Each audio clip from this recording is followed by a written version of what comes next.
بسم اللہ الرحمن الرحیم۔ السلام علیکم dear students, how are you all? امید ہے آپ سب خیریت سے ہوں گے۔ تو آج ہم کلاس 8 اسلامیات کا جو ہے چیپٹر نمبر 3 کا لیسن نمبر 1 کر رہے ہیں، جو کہ ہے نبی کریم صلی اللہ علیہ وسلم کی دعوت و تبلیغ۔ اس کے ہم پہلے جو ہے ایم سی کیوز کر لیتے ہیں۔ تو فرسٹ ایم سی کیو ہے ہمارے پاس، صلح حدیبیہ کے نتیجے میں مسلمانوں کو موقع ملا عالمگیر دعوت و تبلیغ کا۔ اس کا صحیح جواب ہے۔ سیکنڈ ایم سی کیو ہے ہمارے پاس، آپ صلی اللہ علیہ وآلہ وصحبہ وسلم دعوتی خطوط بھجواتے ہوئے انہیں لگاتے تھے، تو انہیں مہر لگا کر بھیجتے تھے، ٹھیک ہے۔ دین آپ صلی اللہ علیہ وآلہ وسلم نے دعوتی خطوط کا سلسلہ شروع فرما دیا تھا 7 ہجری میں۔ دین آپ صلی اللہ علیہ وآلہ وصحبہ وسلم نے یمن کے بادشاہ کی طرف خط بھیجا، جو واقع ہے جزیرہ عرب کے جنوب میں واقع ہے۔ آپ صلی اللہ علیہ وآلہ وصحبہ وسلم نے مصر کے بادشاہ کی طرف خط لکھا جس کا نام تھا مکوکس، ٹھیک ہے۔ تو یہ اس کا کریکٹ آپشن ہے۔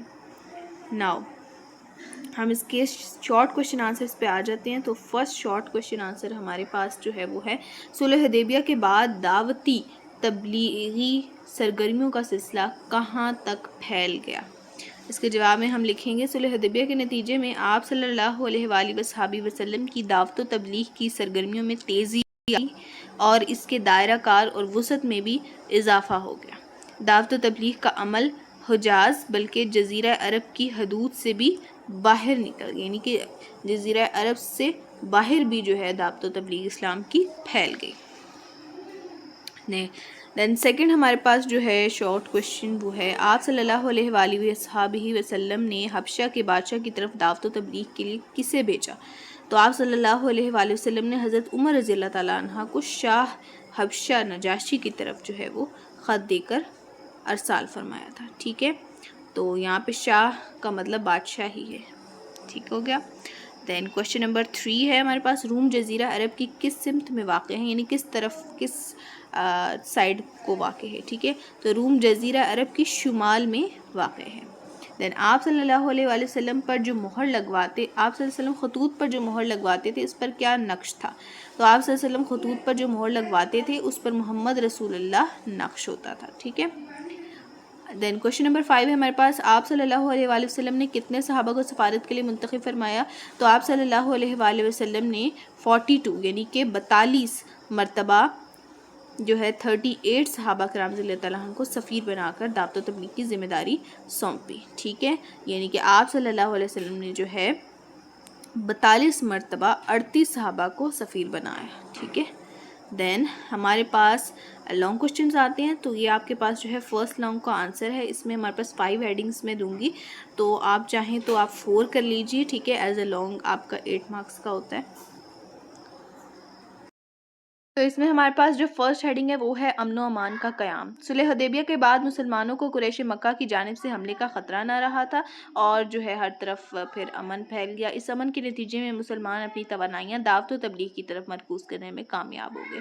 ظاہری بات ہے، جب ہمیں کسی حملے کا خطرہ نہیں ہے تو مسلمان پھر جو ہے وہ بے خوف ہو کر جو ہے وہ اپنی دعوت و تبلیغ کا سلسلہ جاری کر سکتے تھے۔ دین پوائنٹ نمبر 2 ہے ہمارے پاس، سفارتی تعلقات کا قیام۔ نبی کریم صلی اللہ علیہ وآلہ وسلم نے مختلف سربراہان کو خطوط ارسال کیے، جس میں شاہان فارس، قیصر روم، نجاشی حبشہ اور مکوکس سے مصر شامل تھے۔ ان خطوط نے اسلامی دعوت کو عالمی سطح پر متعارف کرایا اور اسلام کی افاقیت کو واضح کیا۔ دین پوائنٹ نمبر 3 ہے تبلیغ کے لیے نئے مواقع۔ تو معاہدے کے نتیجے میں جو ہے مسلمانوں کو مختلف علاقوں میں تبلیغ کے مواقع میسر آئے تھے اور انہوں نے اسلام کے پیغام کو دور دراز علاقوں تک پہنچایا۔ اس معاہدے کے بعد نبی کریم صلی اللہ علیہ وسلم نے کئی دعوتی وفود مختلف قبائل اور علاقوں میں بھیجے۔ دین پوائنٹ نمبر 3 میں آپ لکھیں گے تبلیغ کے لیے نئے مواقع۔ معاہدے کے نتیجے میں مسلمان کو مختلف علاقوں میں تبلیغ کے مواقع میسر آئے اور انہوں نے اسلام کے پیغام کو دور دراز علاقوں تک پہنچایا۔ اس معاہدے کے بعد نبی کریم صلی اللہ علیہ وسلم نے کئی دعوتی وفود مختلف قبائل اور علاقوں میں بھیجے۔ دین ہمارے پاس پوائنٹ نمبر 4 آتا ہے حرم میں عبادت کی آزادی۔ معاہدے کے تحت جو ہے مسلمانوں کو اگلے سال عمرہ ادا کرنے کی بھی اجازت مل گئی تھی، جو کہ بہت بڑی جو ہے وہ اکمپلشمنٹ تھی۔ اس موقع پر مسلمانوں نے نہ صرف اپنے دینی فرائض انجام دیے بلکہ ان کی موجودگی سے مشرکین مکہ پر اسلام کی حقانیت بھی واضح ہوئی، ٹھیک ہے۔ وہ بھی ان کی طرف دیکھ کے جو ہے اسلام کی طرف ان کا بھی دل مائل ہونا شروع ہو گیا۔ دین پوائنٹ نمبر 5 ہے تبلیغ کے فروغ کے اصول. تو نبی کریم صلی اللہ علیہ وسلم کی عملی زندگی اور صلح حدیبیہ کے واقعات سے ہمیں یہ سبق ملتا ہے کہ غیر معمولی حکمت عملی کے ذریعے دعوت و تبلیغ کی جائے. اس معاہدے سے ہم سیکھتے ہیں کہ مناسب مواقع اور امن کی فضا میں اسلام کی دعوت کو زیادہ مؤثر طریقے سے پہنچایا جا سکتا ہے. ٹھیک ہے، تو یہ ایز اے شارٹ میں ان شارٹ نتیجہ لکھا گیا ہے. صلح حدیبیہ کا واقعہ نبی کریم صلی اللہ علیہ وسلم کی دعوت و تبلیغ کی حکمت عملی کا ایک اہم موڑ ثابت ہوا. اس نے اسلام کی عالمگیریت اور آفاقیت کو فروغ دینے میں کلیدی کردار ادا کیا. ٹھیک ہے، اہم کردار ادا کیا اور مسلمانوں کو دعوت و تبلیغ کے لیے بہترین مواقع فراہم کیے. اس معاہدے کی بدولت اسلام کا پیغام دور دور تک پہنچا اور لوگوں نے اسلام کو ایک عالمی مذہب کے طور پر قبول کیا. دین ہمارے پاس کوشچن نمبر 2 ہے، آپ صلی اللہ علیہ وآلہ وسلم دعوت و تبلیغ کے لیے سفرا کا انتخاب فرماتے ہوئے کن چیزوں کا اہتمام فرماتے تھے اور اس کے کیا فائدے جو ہے وہ مرتب ہوئے. تو ہمارے پاس جو اہتمام ہے اس کی آپ علیحدہ ہیڈنگ بنا لیں اور فوائد کی جو ہے وہ آپ علیحدہ ہیڈنگ بنا لیں گے. تو اہتمام والی ہیڈنگ میں ہم 2 پوائنٹس بنا لیں گے. اس میں ہم لکھیں گے آپ صلی اللہ علیہ وسلم دعوتی خطوط کو بیچتے وقت ان بادشاہوں کے مزاج، اصول و ضوابط کے ساتھ ساتھ اپنی سفرا کی خصوصیات کو ذہن میں رکھتے تھے. دین ان سب میں یہ بات قدر مشترک تھی کہ ہر سفیر اس قوم کی زبان میں بات کرنے کی صلاحیت کا حامل تھا جس کی طرف سے ارسال کیا جا رہا تھا. تو یہ 2 پوائنٹس آپ اہتمام میں لکھ دیں گے اور پھر فوائد میں ہم لکھیں گے آپ صلی اللہ علیہ وسلم نے کئی مرتبہ سفیروں کو مختلف ممالک میں سفیر بنا کر بھیجا. ان میں سے چند جو ہیں وہ درج ذیل ہیں. پوائنٹ نمبر 1 ہے، آپ صلی اللہ علیہ وسلم نے حضرت عمر بن خمری رضی اللہ تعالیٰ عنہ کو شاہ حبشہ نجاشی کی طرف خط دے کر بھیجا. آپ صلی اللہ علیہ وسلم نے حضرت عمر بن العاص رضی اللہ تعالیٰ عنہ کو یمن کے 2 بھائیوں کی طرف سفیر بنا کر بھیجا اور حاتب بن ابی بلقہ کو سکندریہ کے بادشاہ سقرس کی طرف جو ہے وہ سفیر بنا کر بھیجا. دین اس کا فائدہ یہ ہوا کہ اسلام پوری دنیا اور دور دراز علاقوں تک پہنچ گیا جس کی وجہ سے اسلام ایک بین الاقوامی مذہب بن گیا. دین ہمارے پاس لانگ کوشچن 3 ہے، آپ صلی اللہ علیہ وسلم کی دعوت و تبلیغ کی افاقیت اور عالمگیریت کے اسوہ حسنہ سے ہم کب، کیسے اور کہاں فائدہ اٹھا سکتے ہیں. آپ صلی اللہ علیہ وسلم کی دعوت و تبلیغ کی افاقیت اور عالمگیریت سے ہم درج ذیل طریقوں سے فائدہ اٹھا سکتے ہیں. اس میں کچھ ہیڈنگز میں نے بنا دی ہیں تو آپ کے لیے جو ہے ریممبر کرنا آسان ہو جائے گا.